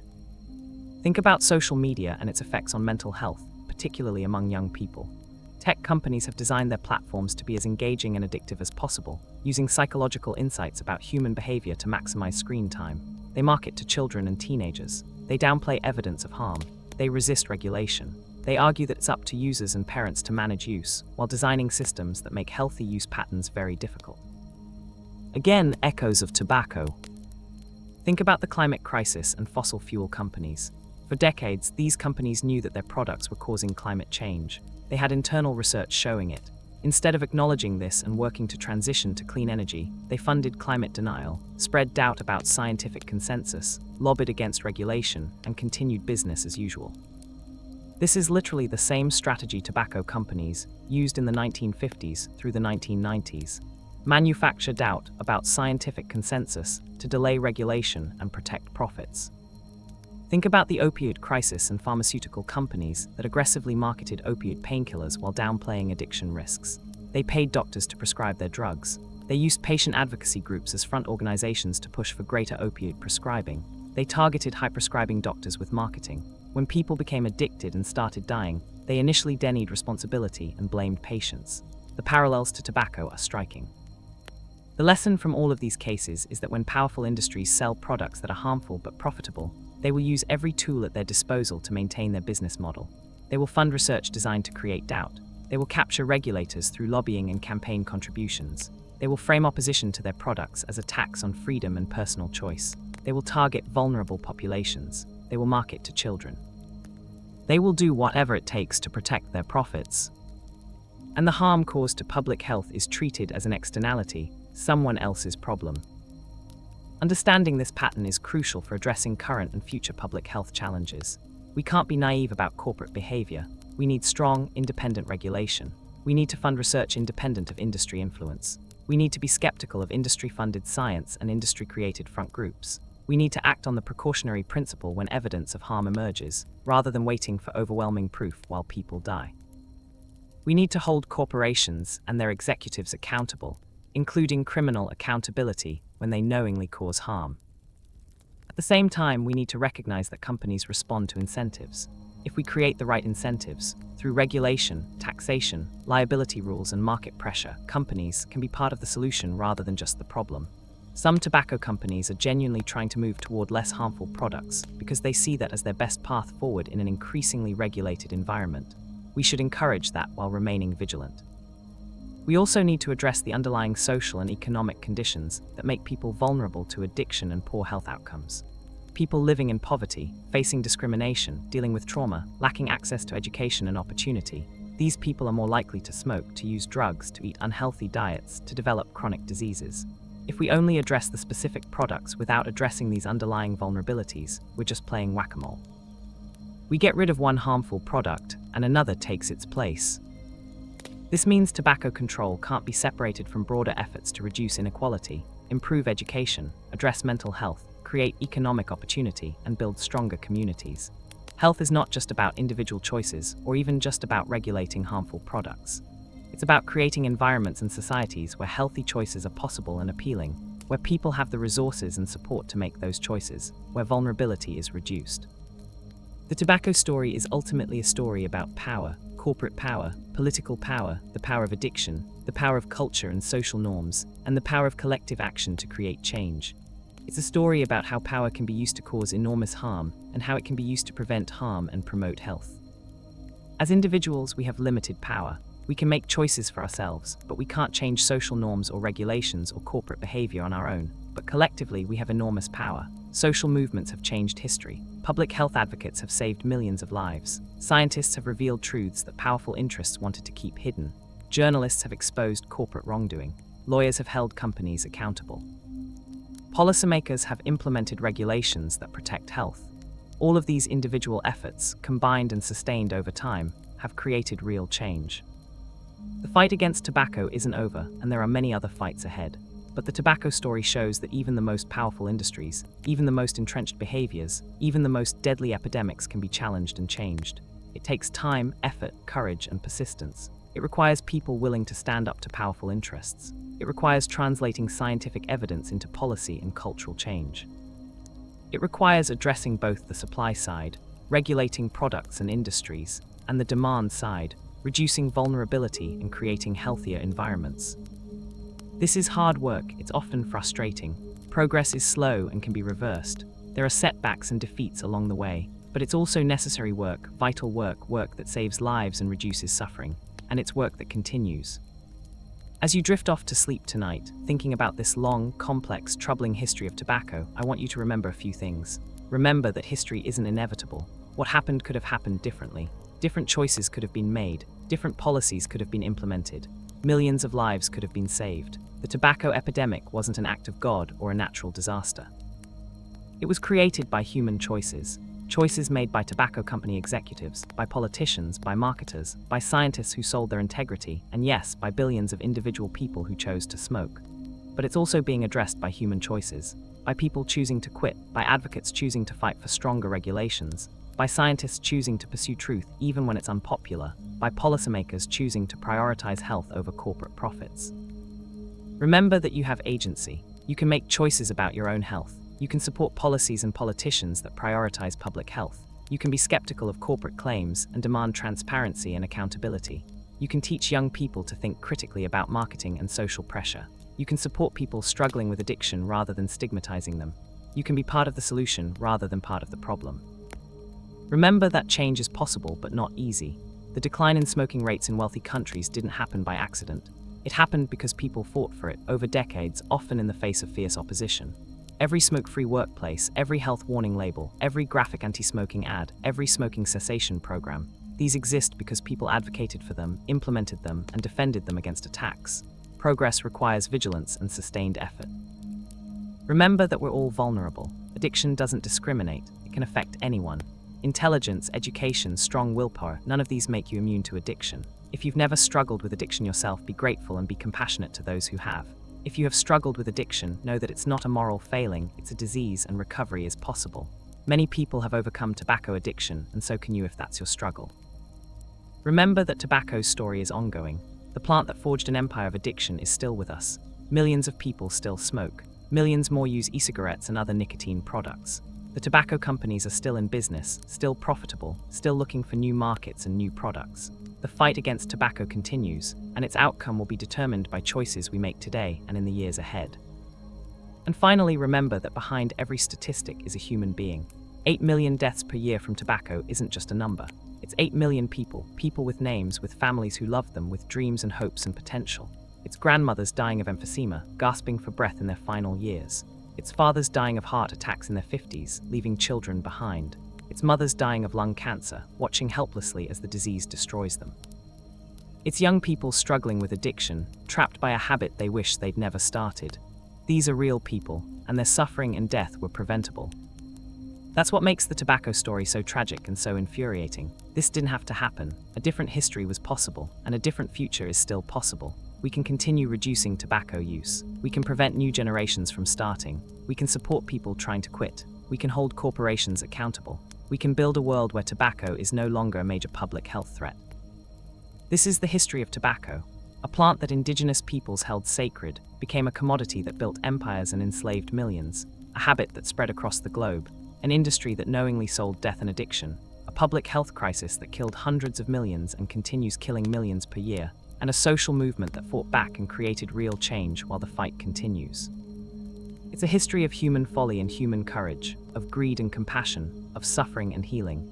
It's a history that's not yet finished, and whose next chapter we're writing now, through the choices we make individually and collectively about how to address this plant that has shaped and scarred our world.